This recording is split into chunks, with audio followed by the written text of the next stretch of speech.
ನೋಡುವಂತನಾಗುತ್ತಾನೆಯೋ, ಯಾರ ಕೃಪೆಯಿಂದ ಕುಂಟನು ಪರ್ವತ ಏರುವಂತನಾಗುತ್ತಾನೆಯೋ ಅಂತ ಯಾವ ದಯಾನಿಧಿ ಪರಮಾನಂದ ಮಾಧವ.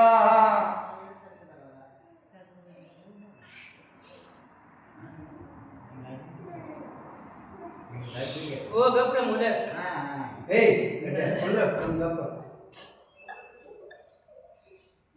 ಆದಿ ಜಗದ್ಗುರು ಅಖಿಲಾಂಡ ಕೋಟಿ ಬ್ರಹ್ಮಾಂಡ ನಾಯಕ ಸರ್ವತ್ರ ವ್ಯಾಪ್ತನಾದ ಸರ್ವದೋಷ ರಹಿತನಾಗಿರತಕ್ಕಂಥ ಲೋಕ ಪೂಜಾ ಲೋಕವಿಂದ 14 ಲೋಕಗಳನ್ನೆಲ್ಲ ತನ್ನ ಕುಕ್ಷೇತ್ರವನ್ನಿಟ್ಟುಕೊಂಡು ರಕ್ಷಣೆಯನ್ನು ಮಾಡುತ್ತಿರುವ ಪರಮ ಪಾವನ ಮೂರ್ತಿಯಾಗಿರತಕ್ಕಂಥ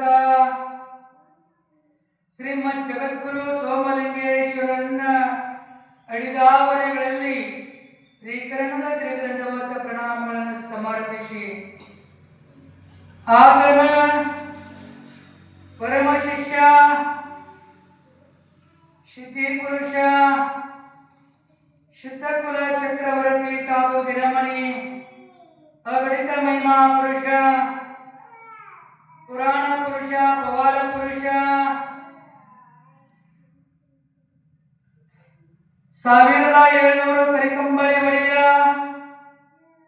ಸತ್ಯಾಳ ಕೋಟಿ ಶಿವಶರಣರಿಗೆ ನವಕೋಟಿ ಶಿಖರಿಗೆ ಮೂಲ ಪೀಠ ಮುಮ್ಮೆಟ್ಟ ಗುಡ್ಡದ ಉತ್ತುಂಗ ಶಿಖರದ ಮೇಲೆ ಕಲ್ಲಿನ ಕತೆಗೆ ಮಳಿನಾಸನ ಮಾಡಿ ಕುಳಿತಿರ್ತಕ್ಕಂಥ ನನ್ನಪ್ಪ ಸಾಧು ಶಿವಯೋಗಿ ಅಮೋಘ ಸಿದ್ದೇಶ್ವರರ ಶ್ರೀಪಾದಗಳನ್ನ ತಲೆ ಮೇಲೆ ಇಟ್ಟಿಕೊಂಡು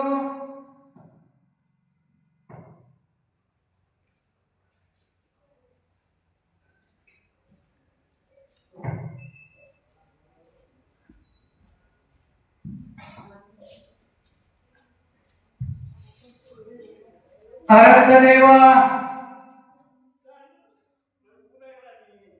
ವಿದ್ಯಾಧಾರಿ ಗುರುಗಳನ್ನಾಗಿರತಕ್ಕಂಥ ಕವಿತಿಲಕಮಣಿ ಗಾನಕೋಗಿಲೆ ಸಿದ್ಧರತ್ನ ಶಾಪಾನುಗ್ರಹ ಸಾಮರ್ಥ್ಯವನ್ನು ಒಳಗಿರ್ತಕ್ಕಂಥ ಶ್ರೀ ಶ್ರೀ ಶ್ರೀ ಶ್ರೋತ್ರಿಯ ಬ್ರಹ್ಮನಿಷ್ಠ ಸದ್ಗುರು ಲಿಂಗೈಕ್ಯ ಮಲಗೊಂಡೇಶ್ವರಪ್ಪ ಅಂಗಳವರನ್ನ ಹೃದಯ ಮಂದಿರದಲ್ಲಿ ಸ್ಮರಿಸಿಕೊಂಡು ಆತನಿಗೆ ಚಿಕ್ಕ ಬಾಲಕನಿಗೆ ಜ್ಞಾನ ಜ್ಯೋತಿಯಾಗಿ ಬೆಳೆದಿರತಕ್ಕಂಥ ಅಜ್ಞಾನದ ಕತ್ತಲೆಯನ್ನು ಒಳಗೊಳಿಸಿ ಸುಜ್ಞಾನದ ಬೆಳಕವನ್ನ ತೋರಿಸಿರ್ತಕ್ಕಂಥ ಸೋಲಾಪುರ ಜಿಲ್ಲೆಯ ಅಕ್ಕಲಕೋಟ ತಾಲೂಕಿನ ಪರಮ ಪಾವನ ಪುಣ್ಯಕ್ಷೇತ್ರ ಧರ್ಮಕ್ಷೇತ್ರ ಸುಕ್ಷೇತ್ರವಾಗಿರುವ ಬಸವನ ಸಂಗೊಳ್ಳಿಯ ಮದಗೊಂಡೇಶ್ವರಪ್ಪಂಗಳವರನ್ನ ಹೃದಯ ಮಂದಿರದಲ್ಲಿ ಧ್ಯಾನಿಸಿಕೊಂಡು ಅದೇ ತರನಾಗಿ ಸಿದ್ಧರತ್ನ ಮದಗೊಂಡೇಶ್ವರಪ್ಪಾಜಿಯವರ ಪ್ರೀತಿಯ ಮಗನಾಗಿರತಕ್ಕಂಥ ಅಮೋಘ ಸಿದ್ದೇಶ್ವರ ಮಹಾರಾಜರನ್ನ ಹೃದಯ ಮಂದಿರದಲ್ಲಿ ಸ್ಮರಿಸಿಕೊಂಡು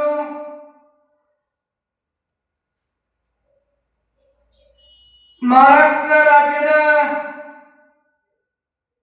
ಸೋಲಾಪುರ ಜಿಲ್ಲೆಯ ದಕ್ಷಿಣ ಸೋಲಾಪುರ ತಾಲೂಕಿನ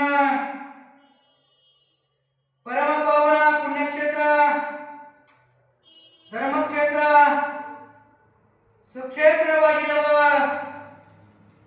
ಮಂದರಪುರ ಗ್ರಾಮದ ಕ್ಷೇತ್ರಾಧಿಪತಿ ಪುರದ ಒಡೆಯ ಏನಂತಂದ್ರೆ ಮಳಗಾಲ ಸಿದ್ದೇಶ್ವರ ಕೃತಜ್ಞತೆಗೆ ಭಕ್ತಿ ನಮನಗಳನ್ನು ಸಮರ್ಪಿಸಿ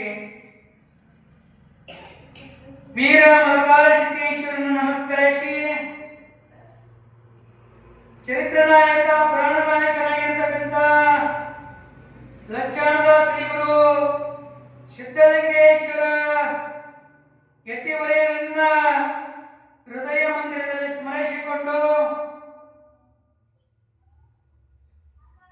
ಕಾರಣೀಭೂತರಾಗಿರತಕ್ಕಂಥ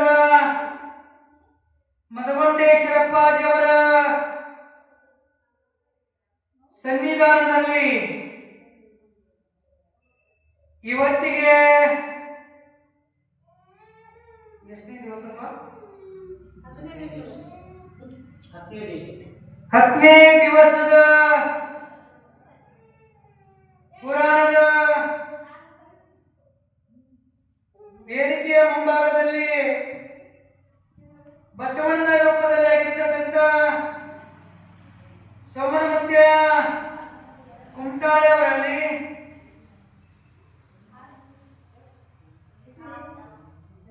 ಗ್ರಾಮದ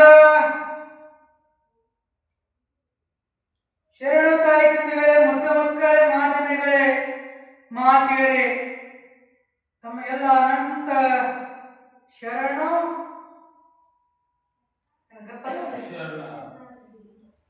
ಶರಣು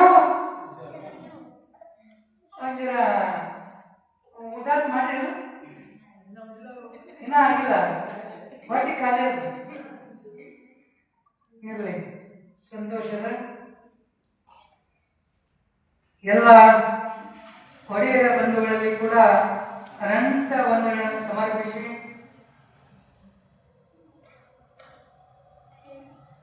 ಮಹಾದೇವಂ ಬಸವಾದಿ ಶಿವಶರಣರನ್ನ, ದಾರ್ಶನಿಕ ಪುರುಷರನ್ನ, ಸಂತ ಮಹಾತ್ಮರನ್ನ, ಆರೂಢ ಅವಧೂತರನ್ನ, ಸಾಧು ಋಷಿ ಮುನಿಗಳನ್ನ, ವಿಶ್ವದ ಎಲ್ಲ ಗುರು ಪರಂಪರೆಗೆ ಶತಶರವಾಗಿ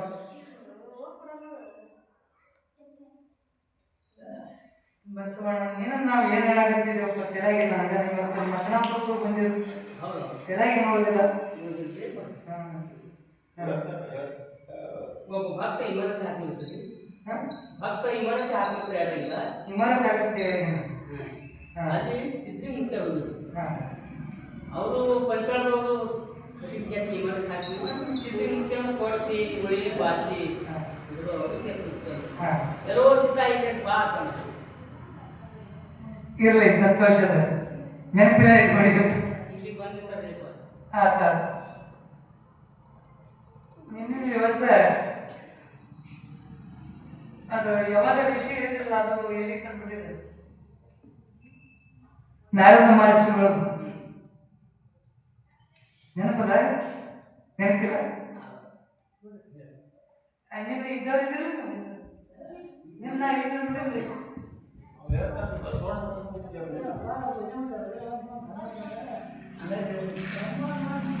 ನಾರದ ಮಹರ್ಷಿಗಳು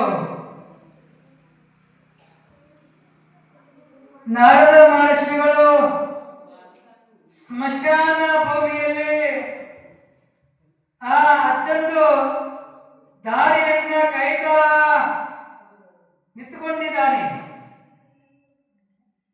ಇವನು ಅಜ್ಜ ಬೆಳಗ್ಗೆ ಎದ್ದ ಕೂಡಲೇ ಕೈ ಒಳಗೊಂದು ತಂಬಿಯನ್ನು ಹಿಡ್ಕೊಂಡು ಬಯಲು ಭೂಮಿಗೆ ಸಾಗುತ್ತಾ ಇದ್ದಾನೆ. ಬಯಲು ಭೂಮಿ ಅಂದ್ರೆ ಗುರುತಾಗಲಿಕ್ಕಿಲ್ಲ, ಬಹುಶಃ ಗುರುತಾಗ್ತದ. ಬಯಲು ಭೂಮಿ ಅಂದ್ರೆ ನಮ್ದು ರಾವಣನ ತಾಯಿ ತಂದೆ ಹೆಸರೇನಪ್ಪ?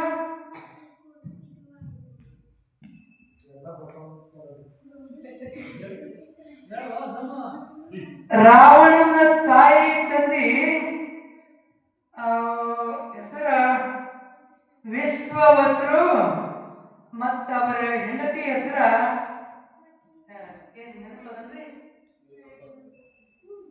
ಯಾರಿಗೆ ನೆನಪದ? ರಾಮಾಯಣ ನೋಡ್ತಿರಲ್ಲ, ಧಾರಾವಾಹಿ ನೋಡ್ತಾರೆ, ರಾಮಾಯಣ ಮಹಾಭಾರತ ನೋಡಿ. ಅವಳ ಹೆಸರ ಕೈಕಶಿ ಅಂತೇಳಿ ಬರ್ತದೆ. ಇದು ಯಾಕೆ ಹೇಳ್ತೀನಿ ತಿಳಿಯಾಗಿಲ್ಲ, ಮತ್ತೆ ಬೈಲಭೂಮಿ. ವಿಶ್ವವಸರು ಕೈಕಶಿ. ವಿಶ್ವವಸರು ಬೈಲಭೂಮಿಗೆ ಹೋಗ್ತಾ ಇದ್ದಾನೆ. ಆ ಬಳಿಕಂತ ಅವರ ಧರ್ಮಪತ್ನಿಯಾಗಿರತಕ್ಕಂಥ ಕೈಕಶಿ ಪತಿ ದೇವರ ಬೈಲಭೂಮಿಗೆ ಹೋಗಿದ್ದಾರೆ ತಂಗಿ ಇಟ್ಕೊಂಡು. ಅವರ ಹೋಗಿ ಬರುವ ತನಕ ನಾನು ಇಲ್ಲೇ ಮಾತಾಡದ ಬಾಗಿಲದ ಹತ್ತಿರನೇ ನಾ ತಂಗಿ ಇಟ್ಕೊಂಡು ನಿಲ್ಲಬೇಕಂತೇಳಿ ಆಕೆ ಅಲ್ಲೇ ಇಟ್ಟಳಂತ. ಇದರ ಸಂಸ್ಕಾರ ನೋಡ್ರೆ ಈಗ ಸದ್ಯ ನಾವು ತಾಯಿದ್ರು ಆ ಗಂಡ ಚರಿಗೆ ತಗೊಂಡು ಹೋದ ಮೂಲಕ ನೀವು ಚರಿಗೆ ತಗೊಂಡು ನಿಂತ್ರಿ ನೀರು ಹಾಕ್ಲಿಕ್ಕೆ ನಿಂತ್ರಿ ನಿಲ್ಲಂಗಿಲ್ಲ. ಅದು ಸಂಸ್ಕಾರ ಇಲ್ಲ. ಸಂಸ್ಕಾರ ಇಲ್ಲ. ನಿಮಗೆ ಸಂಸ್ಕಾರ ಕಲಿತು ಬರೀ ಅಂದಿಷ್ಟು ಗಂಡ ಈ ಕಡೆ ಹೊರಗಿದ್ದು ಬಂದಂದ್ರೆ ಕೈಕಾಲ ಮುಖ ತಗೊಂಡು ನೀರು ಕೊಡೋದು ಕಲಿಯಿರಿ ನೋಡಿ. ಹೆಣ್ಣ ಮಗಳು ಕೈಕಶಿ ಎಂತ ಸಂಸ್ಕಾರವನ್ನ ಗಂಡ ಹೊರಗಿಂದ ಬರುವ ತನಕ ಈಕೆಯನ್ನ ತಂಬಿಗೆಯನ್ನು ತಗೊಂಡು ಒಂದು ತೋಳಿಗೆ ಈಗ ಒಂದು ಕೈಯನ್ನು ಕೊಟ್ಟಿದ್ದಾಳೆ, ಒಂದು ಕೈ ಒಳಗೆ ತಂಬಿಗೆ ಹಿಡ್ಕೊಂಡಾಳ, ಹಿಂಗೇ ನಿಂತು ಬಿಟ್ಟಾಳ. ಇವ ಹೋಗಿದ್ರಿ ಬೈಲಭೂಮಿಗೆ. ಬೈಲಭೂಮಿಗೆ ಹೋಗಿ ಶೌಚಾಸನವನ್ನು ಮಾಡಿ ಒಂದು ಆಲದ ಮರದ ಕೆಳಗಡೆಗೆ ಆಸೀನನಾಗಿ ಅಲ್ಲೇನೆ ತಪಶ್ಚರ್ಯಕ್ಕೆ ಕುಳಿತಿದ್ದ. ತಪಶ್ಚರ್ಯೊಳಗ 8 ಪ್ರಕಾರಗಳದಾವ. ಯಮನೇಮ ಪ್ರಾಣಾಯಾಮ ಪ್ರತ್ಯಾಹಾರ ಧ್ಯಾನ ಧಾರಣ ಸಮಾಧಿ ಅಂತೇಳಿ ಎಷ್ಟವ್ರಿ ಆಯ್ತು. ಲಕ್ಷ್ಯ ಎಲ್ಲಿದೆ?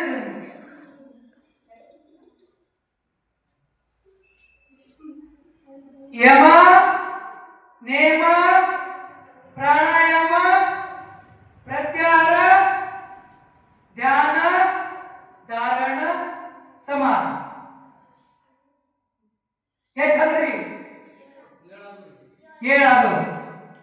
ಇನ್ನ ಒಂದದ ಅನುಷ್ಠಾನ. ಹಿಂಗ ಅಷ್ಟಾಂಗ ಯೋಗಗಳದಾವ. ಹಿಂಗ ಫೆಸಿಲಿಟಿ ಅದ. ಮಾತಾಡ್ಬೇಡಿ, ಅದು ನಾ ಮಾತು ಹೇಳಿದಲ್ಲ. ಮಕ್ಕಳಿಗೆ ನೋಡು ಪುರಾಣ ಬಿಡಬೇಡಂತ, ಗಂಡು ತೋಡು ಲಗ್ನಕ್ಕೆ ಹೋಗ್ಬಾರ್ದು. ಗಂಡ ಹೊರಗ ಗಾಡಿ ಮೇಲೆ ತಿರ್ತಾನ, ಹೆಂಡತಿ ಒಳಗ ಸೀರೆಯನ್ನು ಉಟ್ಕೊಳ್ಳೋದು ಮತ್ತ ಏನು ಮೋತಿಗೆ ಮುಖಕ್ಕೆ ಏನೋ ಪಡ್ಕೋತಾರಪ್ಪ. ನನಗೆ ಗೊತ್ತಿಲ್ಲ. ಮೇಕಪ್ ಏನು ಮಾಡಿಸ್ಬಿಡಲ್ಲ ಯಾರಿಗೆ.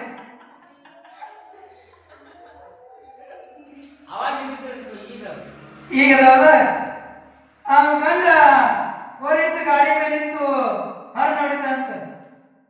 ಹರ್ ನೋಡಿದ್ರು ಪರವಾಗಿ ತಿಳಿದಿಲ್ಲ. ಡಬ್ರಿ ಒಂದಿಷ್ಟು ನಮ್ದು ತಿಳಿಕೋಬೇಕು. ಡಬ್ರಿ ಒಂದಿಷ್ಟು ನಾ ಮೇಕಪ್ ಮಾಡ್ಕೋತೀನಿ, ಡಬ್ರಿ ಒಂದಿಷ್ಟು ನಾ ಇಟ್ಕೋತೀನಿ. ಆ ಬಳಿಕ ರೀ ಒಂದಿಷ್ಟು ತಡ್ರಿ ನಾ ಒಂದಿಷ್ಟು ಕೈಕಾಲು ಮುಖ ತೊಳ್ಕೋತೀನಿ. ಹೀಗೆ ಅನೇಕ ತರ ನೆವನಗಳನ್ನು ಹೇಳ್ತಾರೆ. ಬಹಳ ಸುಧಾರಿಸ್ತಾರೆ. ಇರ್ಲಿ, ನಾ ಬಹಳ ಸಂತೋಷದ. ನಾ ಇನ್ನು ಮುಂದೆ ಹೇಳಕ್ಕಾಗಲ್ಲ. ನಾ ಏನ್ ಹೇಳ್ತಿದ್ದ ವಿಷಯ ಏನ್ ಲಕ್ಷದ್ರಿ? ಲಕ್ಷ ಕೊಡ್ತೀವಲ್ಲ ಒಂದಿಷ್ಟು.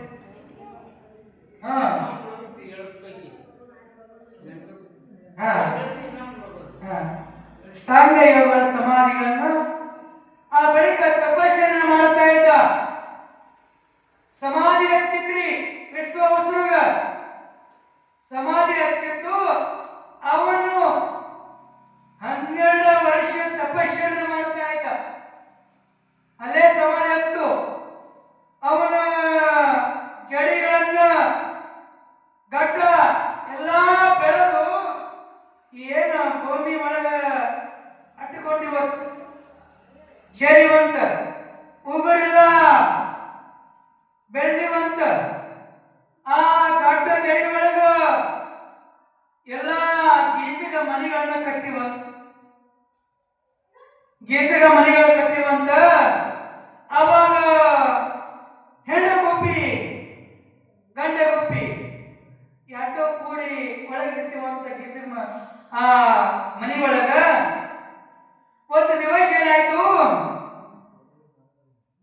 ಹೆಂಗ ಮಳೆಗಾಲದಲ್ಲ ಗುಡುಗು ಸಿಡಿಲಿನ ಅರೆಪಟವಾಯಿತು.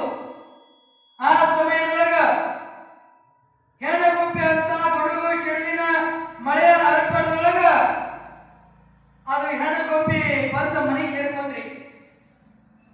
ಲಕ್ಷ ಕೊಡ್ರಿ ಒಂದಿಷ್ಟು ಚಲೋ ಮಾಡ್ಬೇಡಿ. ಯಾರು ಕತಿ ಬಹಳ ಚಲೋ ಅದ. ಆ ಬಳಿಕ ಹೆಣ್ಣುಗುಪ್ಪಿ ಬಂದು ಮನೆಗೆ ಸೇರ್ಕೋತು. ಗಂಡು ಗುಪ್ಪಿ ಬರೀಲ್ರಿ, ಅದು ಬರೀಲ್ಲ. ಗಂಡು ಗುಪ್ಪಿ ಬರೀಲ್ಲ.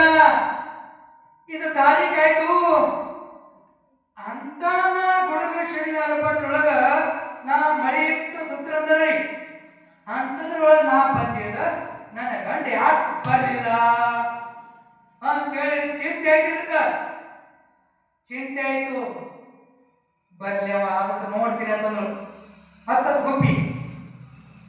ಆ ಬಳಿಕ ಗಂಡು ಗುಬ್ಬಿ ಎಲ್ಲಿ ಮಳೆ ಹತ್ತಿತ್ತಲ್ಲ, ಅವಾಗ ಒಂದು ಗಿಡದ ಪಟ್ಟೋರಿ ಒಳಗ ಅವು ಪಟ್ಟೋರಿ ಹೊಡಿತಿರ್ತಾವಲ್ಲ ಗಿಡಕ್ಕೆ, ಆ ಪಟ್ಟೋರಿ ಒಳಗೆ ಹೋಗಿ ಇದು ಹೋಗಿ ಕುತ್ಕೊಂಡಿತ್ತು. ಬೆಳಗ್ಗೆ ಎದ್ದ ಕೂಡಲೇ ಗಂಡು ಗುಬ್ಬಿ ಬತ್ತು ಮನೆಗೆ ಬತ್ತು. ಮನೆಗೆ ಬಂದ ಕೂಡಲೇ ಹೆಣ್ಣು ಗುಬ್ಬಿ ಕೇಳ್ತಾರೆ, ನಾ ಅಂತ ಗುಡುಗು ಸಿಡಿಲಿನ ಅರ್ಪಣದೊಳಗ ಕಲ್ಲು ಸುರಿದಾಗ ಸುರಿತ ಮಳಿ ಅಂತದ್ರೊಳಗ ನಾ ಬಂದಿದ್ದ, ನೀ ಎಲ್ಲಿ ಹೋಗಿ ಹೇಳಂತ. ಎಲ್ಲಿ ಹೋಗಿದಂದ್ರ ಅದೇನ್ ಹೇಳ್ಬೇಕ್ರಿ ಗುಬ್ಬಿ, ನಾ ಎಲ್ಲಿ ಹೋಗಿಲ್ಲ.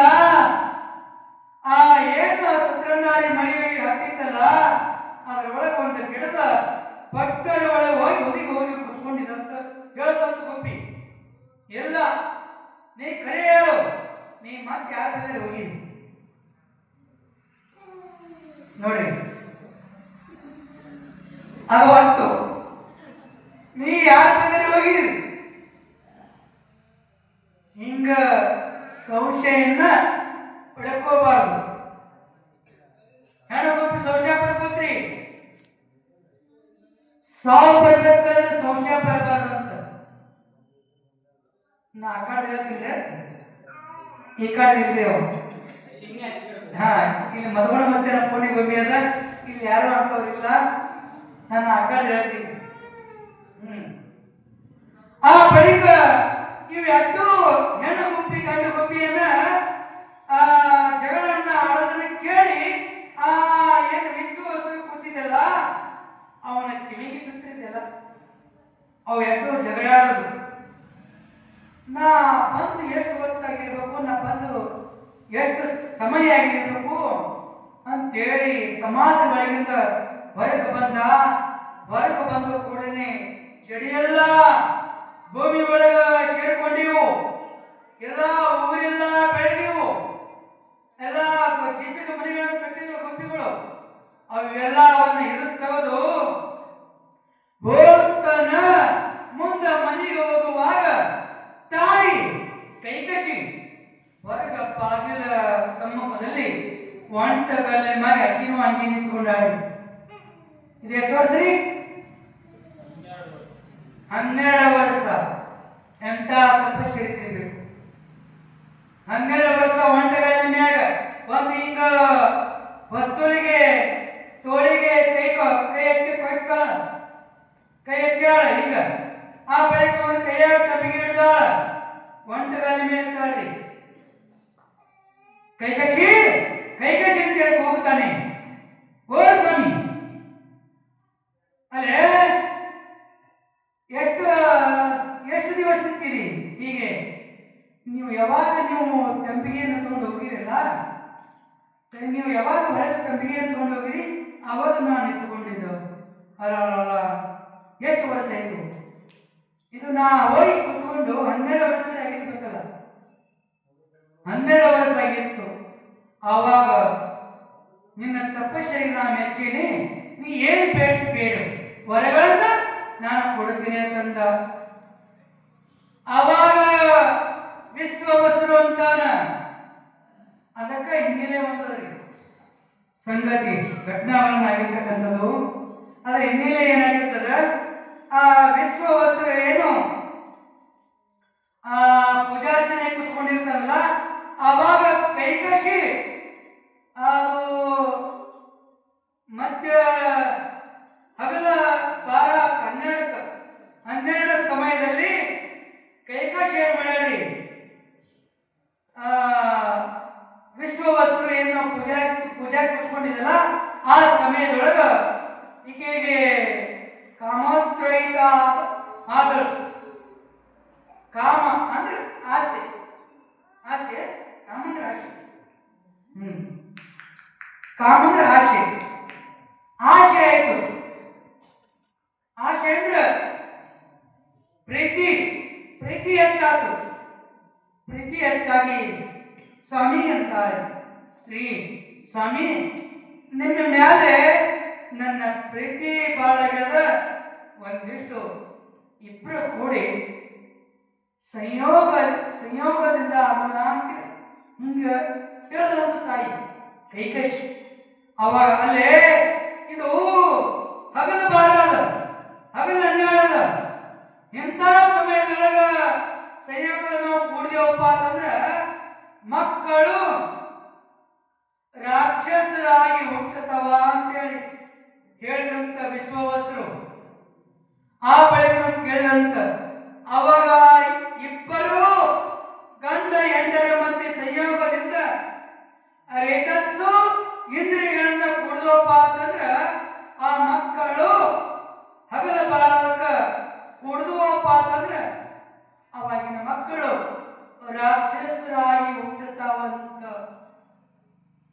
ಇದು ಪ್ರಮಾಣ ಬದ್ಧವಾಗಿದ್ರೆ ನೀವು ಕೇಳಿರ್ಬೇಕು, ರಾಮಾಯಣದಲ್ಲಿ ಗೊತ್ತದ. ಆ ಬಳಿಕ ಅವಾಗ ರಾವಣ, ಕುಂಭಕರ್ಣ, ಇನ್ನೊಬ್ಬಕ್ಕೆ ಹೆಸರೇನ್ರಿ, ದುರ್ಯೋಧನಲ್ಲ, ಹೆಣಮಗಳು ಸ್ವರೂಪಣೆ, ಹೀಗೆ 3 ಮಂದಿ ರಾಕ್ಷಸರು ಹುಟ್ಟಿದ್ರಂತ. ಯಾವಾಗ ಹಗಲ ಬಾಳದೊಳಗೆ ಸಂಯೋಗದಿಂದ ಏನು ಕುಡಿಯಾರಲ್ಲ ಇಬ್ರು ಗಂಡ ಹೆಂಡತಿ, ಆ ಸಂಯೋಗದಿಂದ ಇವರು 3 ಮಂದಿ ರಾಕ್ಷಸರಾಗಿ ಹುಟ್ಟ್ಯಾವ. ಆ ಬಳಿಕ ಎಂಥ ತಪಶ್ಚರ್ಯ ಬಲದಿಂದ ಅವರ ಹೊಟ್ಟೆಲೆ ಬಿಭೀಷಣ ಸೂರ್ಯ ಚಂದ್ರ ನೆಲಗಂಗೆ ಅರಿಯೋ ತನಕ ಅವನ ಅಜರ ಅಮರವಾಗಿ ಅವನ ಕೀರ್ತಿಯನ್ನ ಉಳಿದದ. ಈಗ ಸುತ್ತನೂ ಅವನು ಒಂದು ಕಡೆ ಲಂಕಾದೊಳಗ ಜೀವಂತದಾನ ಅಂತೇಳಿ ಬರ್ತದೆ. ಜೀವಂತದ ಅಂತ ವಿಭೀಷಣ ಆ ಶ್ರೀಲಂಕಾಕ್ಕೆ ಲಂಕಾ ಪಟ್ಟಣಕ್ಕೆ ಅವನೇ ಅಧಿಪತಿಯನ್ನಾಗಿದ್ದಾನೆ ರಾಜ ವಿಭೀಷಣ. ಹಿಂಗ ಬರ್ತದ. ನಾ ಯಾವ್ದಕ್ಕೆ ಎದುರಿಸ್ತಾವ ಹೇಳ್ರಿ, ತೆಲಂಗೆ ಹಾಕಿರ್ತಾರೆ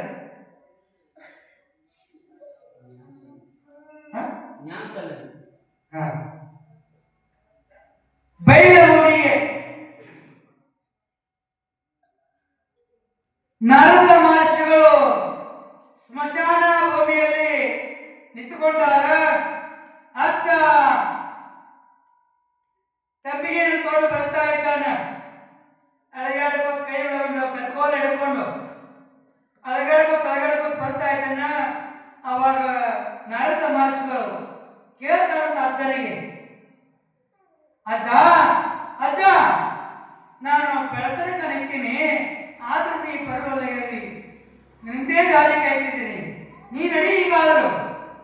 ಇಲ್ಲಪ್ಪ ನನಗೆ ಬರಕ್ಕೆ ಸಮಯ ಇಲ್ಲ, ಅಲ್ಲಿ ನನ್ನ ಮಕ್ಕಳು ಮೊಮ್ಮಕ್ಕಳು ಮರಮೊಮ್ಮಕ್ಕಳನ್ನ ಅವರ ಪ್ರೀತಿ ವಾತ್ಸಲ್ಯಗಳನ್ನು ನೋಡಿದ್ರ ಕಣ್ಣು ತುಂಬ ನೋಡಿದ್ರ ನೀವಂತ 16 ವರ್ಷ ಬಿಟ್ಟು ಮರಳಪ್ಪ ತಂದ ಅಂದುಕೊಳ್ಳಿನೇ. ಇನ್ನು ನಾರದ ಮಹರ್ಷಿಗಳು ಪರಮಾತ್ಮನಿಗೆ ವಚನವನ್ನು ಕೊಟ್ಟು ಬಂದಿದ್ದಾನೆ. ಇನ್ನ ಮರಳಿನ ಕೈಲಾಸಕ್ಕೆ ಹೆಂಗ್ ಹೋಗ್ಬೇಕ್ರಿ? ಕೈಲಾಸಕ್ಕೆ ಹೋಗೋಕ್ಕಾಗಲ್ಲ.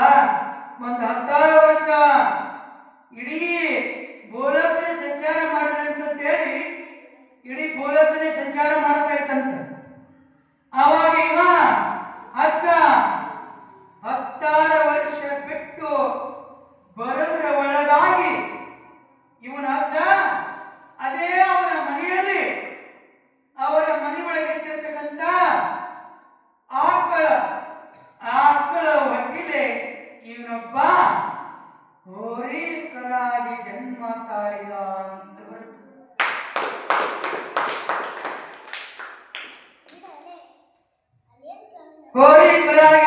ತಾಳಿದ.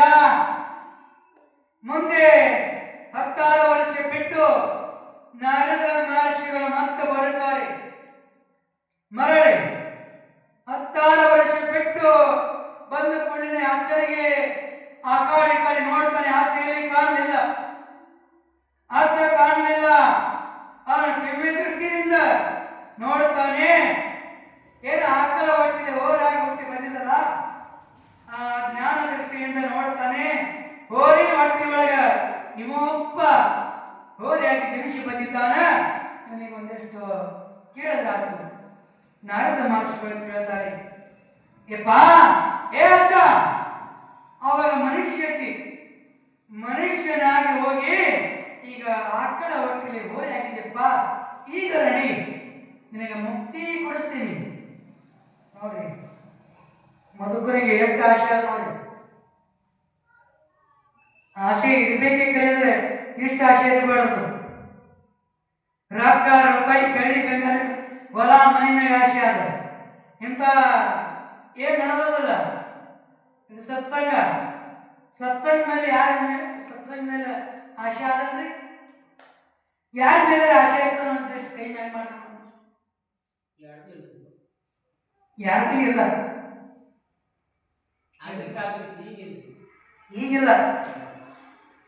ಈಗ ಒಳಗೆ ಕೆಲವೊಬ್ರು ಶಾಸ್ತ್ರಿಗಳ ಪ್ರವಚನ ಹೇಳ್ತಿರ್ತಾವ. ಅವು ಬರೀ ಜನ್ಮೆಚ್ಚಿಗೆ ಮಾಡಿ ಹೋಗ್ತಿರ್ತಾವ. ನಾವು ಮುಂದೆ ಇರ್ತದ, ನಾವು ಜನ್ಮೆಚ್ಚಿಗೆ ಮಾಡೋರಲ್ಲ. ಎದ್ದದನ್ನ ಸತ್ಯವಾಗಿರ್ತಕ್ಕಂಥ ಇದ್ದದನ್ನೇ ನಾವು ಹೇಳೋರು. ಮುಂದಿನ ವರ್ಷ ನೀವು ಹಚ್ಚರಿ ಬೆಳೆ ನನ್ನ ಕುರಿಲ್ಲ ಏನು